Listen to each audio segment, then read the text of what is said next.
Good morning students. आगे हम अपने प्लस वन के अगले टॉपिक के बारे में यहाँ डिस्कस करते हैं। अभी तक हमने डर्बनट राइट्स और न्यूलैंड्स लॉ ऑफ ऑक्टेव्स के बारे में यहाँ स्टडी किया था। आगे हम बात करते हैं Lothar Meyer arrangement of the element.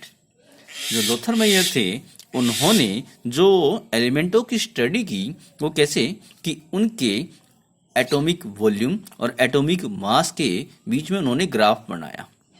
तो he plot the graph between the atomic mass. Atomic mass को उन्होंने एक्स एक्सिस के लिए ऊपर लिया और एटॉमिक वॉल्यूम को उन्होंने वाई एक्सिस पर लिया। तो उन्होंने ये फॉलोइंग ऑब्जर्वेशन को वहां पर पाया कि जैसे कि उन्होंने पाया कि most of electropositive element found on the top of the curve. जैसे कि हम बात करें यहाँ सोडियम, पोटाशियम और रुबिडियम, ये एल्कली मेटल के हैं। तो ज़्यादातर इनमें से हमें जो कर्व हमें प्राप्त हुई उनके टॉप पर मिले जो इलेक्ट्रोपॉजिटिव एलिमेंट, जो कि एल्कली मेटल सबसे ज़्यादा इलेक्ट्रोपॉजिटिव एलिमेंट होते हैं। दूसरा उन्होंने क्या पाया कि हाई इलेक्ट्रोनेगेटिव एलिमेंट, जो हाई इलेक्ट्रोनेगेटिव एलिमेंट है या हाई डेंसिटी वाले मेटल है वो डाउन ऑफ कर्व हमें मिले। जैसे कि हम बात करें beryllium, boron, oxygen, aluminium, sulphur, और यहाँ पर आएगा जैसे कि यहाँ आयरन, कोबाल्ट, निकल। तो ये हमें डाउन द कर्व मिले। और उन्होंने क्या कहा था, मीडियम इलेक्ट्रोपॉजिटिव या फिर noble gases found on the mid of the curve.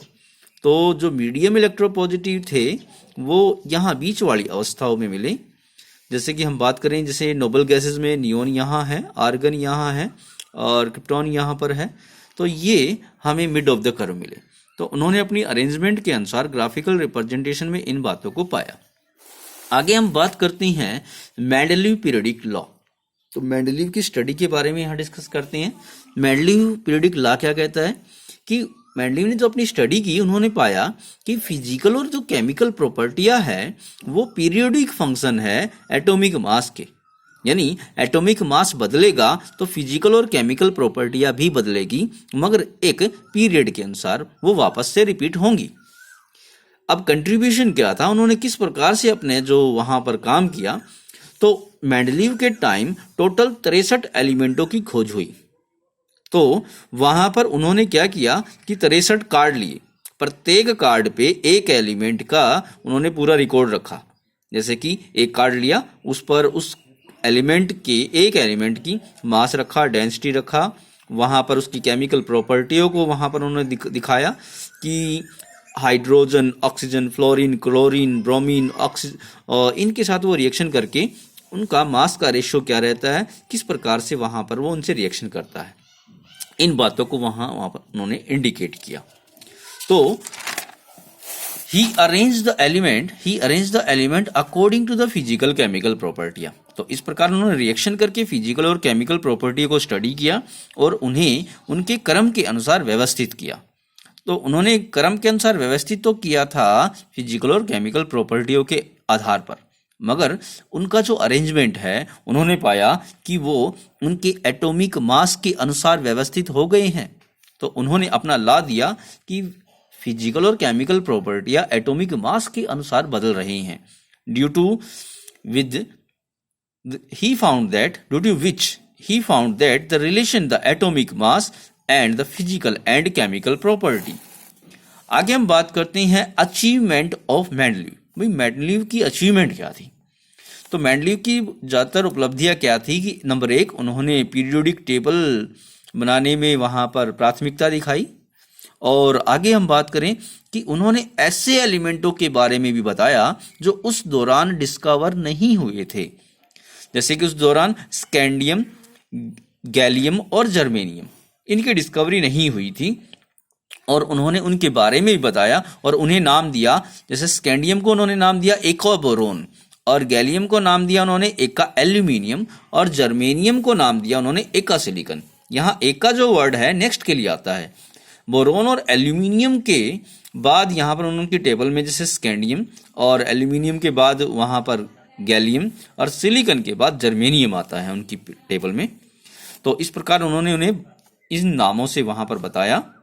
और इनकी प्रॉपर्टियों के बारे में जो बातें बताई, तो टेबल में बाद में जब इनकी स्टडी हुई, बाद में इनकी जो खोज हुई, उस खोज के बाद जो उन्होंने बताया था वही प्रॉपर्टियां वहां पर मिली।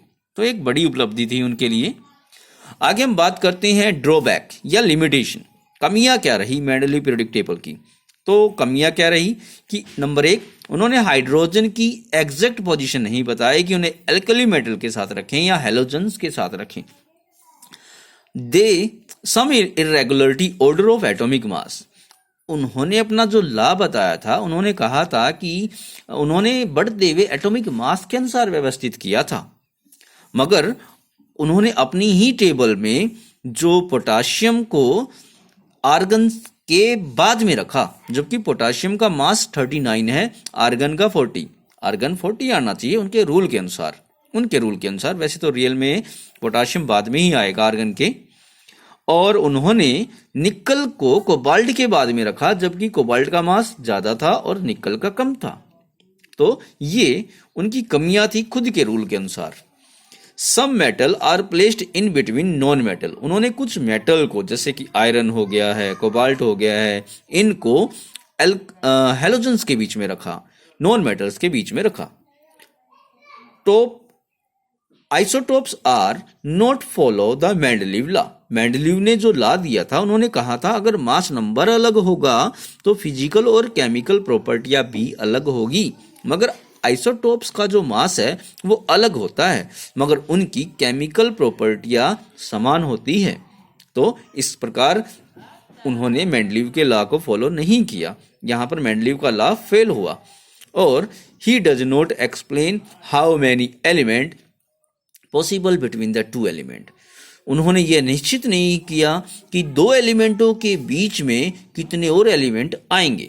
जैसे कि कहीं कहीं मास का जो डिफरेंस है बहुत ज्यादा है और कहीं मास का डिफरेंस बहुत कम है। जैसे कि हम बात करें निकल और कोबाल्ट के केस में देखें 58.7 और 58.9 बहुत कम है, और यहाँ पोटाशियम और आर्गन के बीच में देखें ज़्यादा है। अब हमें यहाँ एग्जैक्ट नहीं पता होगा कि इन दोनों के बीच में कोई एलिमेंट आएगा या नहीं आएगा, या कितने एलिमेंट आएंगे।